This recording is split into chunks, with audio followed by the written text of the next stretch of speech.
Hello दोस्तों, 69 शिक्षक भर्ती को लेकर आज हम बात करने वाले हैं। थोड़ा व्यक्तिगत कारणों से मैं कुछ वीडियो नहीं बना पा रहा हूँ, लेकिन अब लगातार वीडियो आती रहेंगी। तो सबसे पहले दोस्तों बात करेंगे कि फैसला कब तक आएगा, क्योंकि बार बार डेट पर डेट आ रही है। क्या ईडब्ल्यूएस को मौका मिलेगा? ऐसा भी कुछ लोग कह रहे हैं कि ईडब्ल्यूएस को शामिल किया जाएगा, क्योंकि मूल भर्ती तो रद्द की जा चुकी है ना, मूल सूची ही रद्द की जा चुकी है। ऐसे में ईडब्ल्यूएस को मौका मिल सकता है। क्या एक अंक के मामले पर कितना प्रभाव पड़ने वाला है? सचिव को तलब किया गया है। और कौन रहेगा सेफ? क्या बीएड वालों को मौका मिलेगा? क्या बीएड वालों को बाहर किया जाएगा? आज इन तमाम मुद्दों पर बात करने वाले हैं। साथ ही दोस्तों बार बार जो डेट मिल रही है इस पर भी चर्चा करेंगे, क्योंकि सुप्रीम कोर्ट ने कुछ परिवर्तन किए हैं, तो उस पर भी बात करेंगे कि आखिर ऐसा क्या परिवर्तन हुआ है जिससे फैसला जल्दी आ सकता है कि या लेट होगा। इन सब तमाम मुद्दों पर बात करने वाले हैं। सबसे पहले दोस्तों बात करते हैं कब तक आएगा फैसला। तो देखिए, फैसले में देरी की वजह है पहला कि सीजीआई जो है, जो अभी डीवाई चंद्रचूड़ जी थे, वो रिटायर हो गया। ऐसे में बेंच ही डिमोलिश हो गई, नई बेंच गठित हुई। तो एक तो नई बेंच बनी, सीजीआई जी रिटायर हो गए जो कि उसी बेंच में सुनवाई कर रहे थे। तो ऐसे में इस मामले में लेट तो होना तय था, और अब लेट हो भी रहा है। अगर वो फैसला 11 नवंबर तक आ जाता, यानी कि जब उनको रिटायर होना था, तब तक तो ठीक था। लेकिन अगर अब नहीं आया तो थोड़ा लेट तो होगा। कब तक लेट होगा एग्जैक्ट कह पाना तो मुश्किल है दोस्तों, क्योंकि एक निश्चित तारीख तो कोई कह नहीं सकता है। लेकिन हाँ, ये भी तय है कि 1 से 2 हियरिंग में सुनवाई या फैसला नहीं आने वाला है। थोड़ा लंबा मामला खींचेगा, और ज़रूर खींचेगा। 7 पेज की सबमिशन थी, ऑलरेडी सबमिट कर दी गई है सभी की तरफ से। लेकिन फिर भी दोस्तों टाइम लगेगा, क्योंकि कारण ये कि इससे बहुत बड़ी वर्ग को प्रभावित होना है, या फिर बहुत लोग अंदर आएंगे या फिर बहुत लोग बाहर जाएंगे, इसलिए थोड़ा टाइम तो लगेगा। अब बात करते हैं कि अगली तारीख जो कि 20 नवंबर को मामला लिस्टेड हुआ है, तो क्या 20 नवंबर को फैसला आ जाएगा? बिल्कुल भी नहीं। फैसला 1 या 2 हियरिंग में अभी नहीं आएगा, क्योंकि एक तो बेंच के सदस्य बदल गए हैं, नई बेंच का गठन हुआ है। ऐसे में ये तय मान के चलिए कि 1 से 2 हियरिंग, 3 हियरिंग, 4 हियरिंग में फैसला नहीं आने वाला है। और सबसे बड़ी बात है कि 3-4 हियरिंग हो तो जाए, क्योंकि क्या होता है, मामला लिस्टेड होता है पर इतना नीचे होता है, कभी 40वें नंबर पे, कभी 64वें नंबर पे, तो वहाँ तक सुनवाई ही नहीं हो पाती। ये भी एक सबसे बड़ा कारण है कि ये मामला और लंबा खिंचता जा रहा है, और धीरे धीरे खिंचते खिंचते 5 से 6 महीने दोस्तों बीतने वाले हैं। अब सबसे पहले आप देख लीजिए कि ये जो मामला है वो 20/11/2024 को लिस्टेड हुआ है, और ये ऑनरेबल जस्टिस दीपांकर दत्त और जस्टिस प्रशांत कुमार मिश्रा की बेंच पे है। यानी कि अब ये इस बेंच में है, आप ऊपर देख सकते हैं, Ravi Kumar Saxena versus state of UP का मामला लिस्टेड है। इसके पहले की जो डेट थी वो 12/11/2024 थी, यानी कि 12 नवंबर को डेट थी, पर 12 नवंबर को सुनवाई ही नहीं हो सकी, मामला ही नहीं आया। लिस्टेड तो था लेकिन आ नहीं पाया, क्रमांक में वो बहुत पीछे था। तो इस वजह से ये भी एक कारण है कि बार बार लेट होता जा रहा है। कितना समय लगेगा तो दोस्तों एग्जैक्ट समय कहना मुश्किल है, पर हाँ, उम्मीद रखिए कि 3 से 6 महीने में फैसला आ जाएगा, क्योंकि सुप्रीम कोर्ट में मामला पेंडिंग है, और सबमिशन केवल 7 पन्नों में करना था, और वो हो चुका है। सारे पक्षों का सबमिशन ऑलरेडी वहाँ पर है। ऐसे में बहुत समय तो नहीं लगना चाहिए, पर लगेगा। कारण क्या है कि अभी जब सबमिशन के बाद भी कुछ किसी ना किसी से कुछ ना कुछ जवाब मांगा जाएगा, अभी सुप्रीम कोर्ट फिर से जवाब मांगेगा, तो टाइम तो लगना है। लेकिन हाँ, अधिकतम मान के चलिए 3 से 6 महीने के बीच में ये फैसला आ जाना चाहिए। लेट भी हो सकता है, पहले भी आ सकता है, बाद में भी हो सकता है, पर आइडियली 3 से 6 महीने की बात मानी जा सकती है। और सुप्रीम कोर्ट ने दोस्तों एक चीज़ परिवर्तन किया है, क्योंकि मामले जो नए थे उन पर सुनवाई नहीं हो पा रही थी, या पुराने मामले जो थे उस पर भी नहीं हो पा रही थी, तो उन्होंने डेट को डिवाइड किया है। आप देख सकते हैं ये जो सर्कुलर है सुप्रीम कोर्ट ऑफ इंडिया का, henceforth on Tuesday, Wednesday, Thursday, after notice miscellaneous matter including transfer petitions and bail matters shall be listed, and no regular hearing matters shall be listed on Wednesday and Thursday till further order। ठीक है। और दूसरा है special bench और part head matter whatever miscellaneous or regular hearing which are directed to the listed on Tuesday, Wednesday and Thursday shall be listed। यानी कि बांट दिया है, सुप्रीम कोर्ट में 3 दिन आफ्टर नोटिस मैटर सुने जाएंगे, और तथा 2 दिन नए मैटर सुने जाएंगे या फ्रेश मैटर सुने जाएंगे। तो इससे दोस्तों क्या हुआ कि विभाजन हो गया है काम का। तो उम्मीद है कि फ्रेश मैटर भी आ जाएंगे टाइम से, और जो पुराने मैटर जो चल रहे हैं उस पर सुनवाई हो पाएगी। तो ये एक अच्छी चीज़ हुई है सबके साथ, कि ताकि जो हमारा मामला है वो पहले से आफ्टर नोटिस मैटर नहीं है, वो पहले से लिस्टेड है, तो जाहिर सी बात है कि 3 दिन उसको सुनवाई के लिए मिलेंगे। ऐसे में उम्मीद रखी जा सकती है कि हाँ, जल्दी से जल्दी निर्णय आ जाएगा और आना भी चाहिए। दोस्तों दिक्कत ये नहीं है कि मामला कितना लंबा खिंच रहा है, दिक्कत ये है कि बेंच का जो डिमोलिश होना फिर नए बेंच का गठन होना, इसने बहुत टाइम ले लिया और यही वजह है कि आज अभ्यर्थी परेशान हो रहे हैं। जो बाहर हैं उनको लगता है कि हमसे नौकरी को दूर रखा जा रहा है और जो नौकरी में है उनको लग रहा है कि पता नहीं कब तक सर पे तलवार लटकी हुई है, कभी इधर कभी उधर, तो क्लियरिटी नहीं है अभी। पर हाँ, उम्मीद रखिए कि 3 से 6 महीने में इन फाइनल जजमेंट आ जाएगा।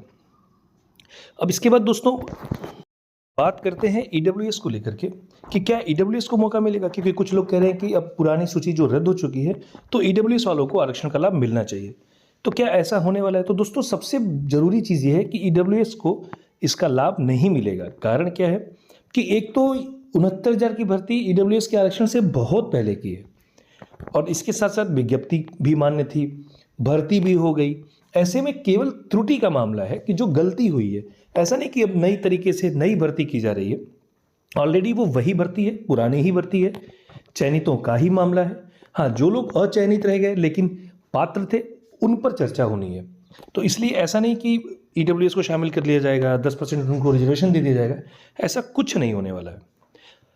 क्योंकि एक तो सबसे जरूरी चीज़ ये है कि आप ये जान लीजिए कि ईडब्ल्यूएस मामले को रेट्रोस्पेक्टिव प्रभाव से, यानी इसको कहते हैं भूतलक्षी प्रभाव से, जब कोई कानून बनता है तो कुछ कानून को उसी दिन से लागू करते हैं, कुछ को एक निश्चित तिथि के बाद लागू करते हैं और कुछ को भूतलक्षी प्रभाव से यानी कि पहले से भी लागू कर सकते हैं। तो ईडब्ल्यूएस के आरक्षण को भूतलक्षी यानी रेट्रोस्पेक्टिव प्रभाव से लागू नहीं किया गया है, यानी कि पूर्ववर्ती भर्तियों पर यह लागू नहीं होगा, केवल आगामी भर्तियों पर ही लागू होगा और 69,000 की भर्ती पूर्ववर्ती भर्ती है। अब सबसे बड़ी बात दोस्तों आ रही है कि एक अंक के मामले को लेकर के क्या होने वाला है, कि कुछ लोग कह रहे हैं कि एक अंक से बहुत सारे अभ्यर्थी आ जाएंगे, फिर बहुत परिवर्तन होगा। देखिए दोस्तों, प्रैक्टिकल करके समझिए, एक अंक के मामले में केवल याची लाभ दिया गया है और याचियों की संख्या केवल 1100 ही है। ऐसा नहीं कि याचियों की संख्या, और बाद में उन्होंने, कोर्ट ने यह भी कहा है कि नए मामले इस पर हम नहीं लेने वाले, यानी कि इससे ज़्यादा याची लाभ भी नहीं बढ़ सकता। तो क्या 1100 लोगों में से सबको सिलेक्शन मिल जाएगा? ऐसा नहीं है, उस पर भी चर्चा करेंगे कि कैसे क्या हो रहा है। पहले आप देख लीजिए जो न्यूज़ जो अभी सर्कुलर में है, जो न्यूज़ चल रही है बाहर कि सचिव ने हलफनामा दाखिल करने के लिए 3 हफ्ते का समय मांगा। तो ये हलफनामा जो था वो याची लाभ को लेकर के था, जो कि एक अंक के मामले में था। इसमें सचिव की तरफ से कहा गया कि 3 हफ्ते का हमें समय दिया जाए। अब दोस्तों बात करते हैं कि एक अंक कितना प्रभावित करने वाला है। तो सबसे पहले अनारक्षित वर्ग की बात करते हैं तो 96 जिसका है वो तो फेल है, पर 1 नंबर बढ़ने से अगर 97 होता है और उसका कुल एकेडमिक गुणांक बहुत अच्छा मान लें 28, यानी कि हाई स्कूल, इंटर, ग्रेजुएशन और बीएड या बीटीसी सब में 70% हो तो 28 मान लें, और 97 नंबर पर जो गुणांक है वो 38.8 होगा, तब भी उसका कुल गुणांक 66.8 होगा। और 66.8 की कट ऑफ बहुत कम है अनारक्षित वर्ग के लिए, तो अनारक्षित वर्ग के अभ्यर्थी को ऐसे में फायदा नहीं होने वाला है। हाँ, अगर गुणांक 30 है तब फायदे की उम्मीद की जा सकती है, जो कि बहुत मुश्किल है। आइडियली गुणांक 28 से 29 के आसपास रहेगा। अब दोस्तों बात करते हैं आरक्षित वर्ग में क्या होने वाला है। तो दोस्तों अगर आरक्षित वर्ग में किसी का 89 नंबर है तो वो फेल है।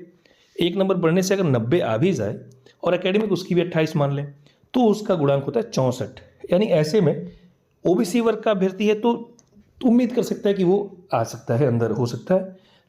एससी एसटी तो सेफ हो जाएंगे, एससी वर्ग के अभ्यर्थी होंगे तो वो सेफ होंगे, एसटी वर्ग के अभ्यर्थी तो बस जो भी क्वालिफाई है वो ऑलरेडी सेफ हैं।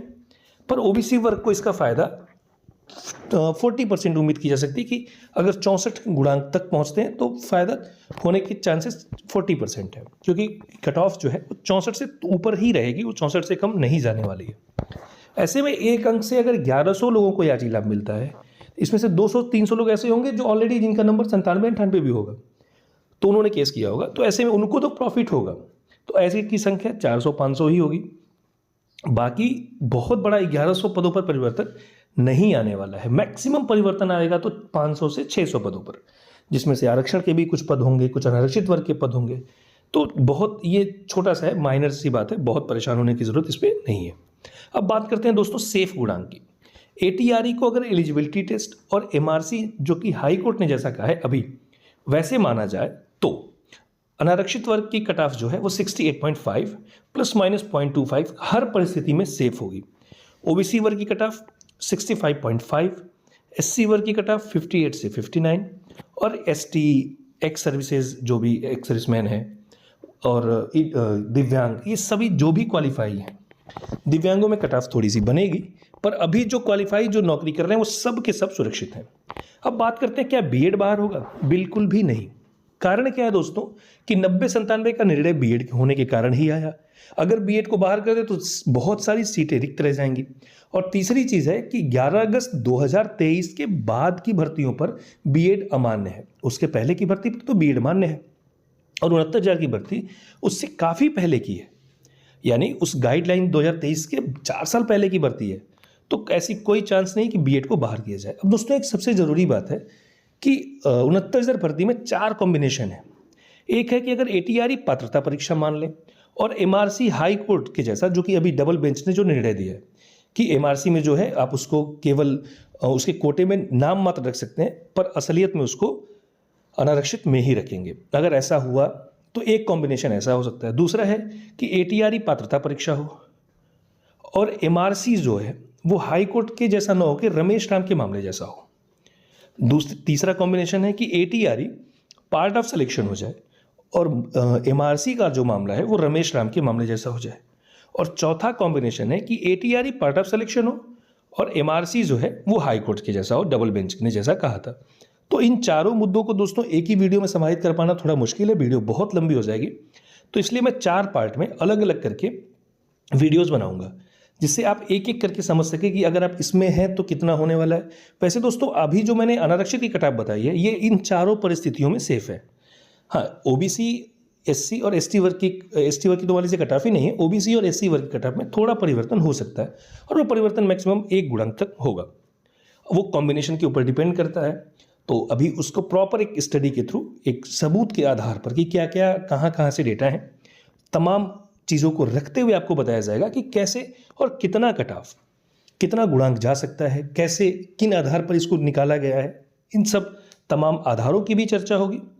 तो थोड़ा सा पेशेंस रखिएगा क्योंकि 2 वीडियो आएंगी, क्योंकि एक वीडियो में एक टाइप का पहला दूसरा कॉम्बिनेशन और दूसरी वीडियो में तीसरा और चौथा कॉम्बिनेशन एक साथ आएगा। धन्यवाद दोस्तों, थैंक यू।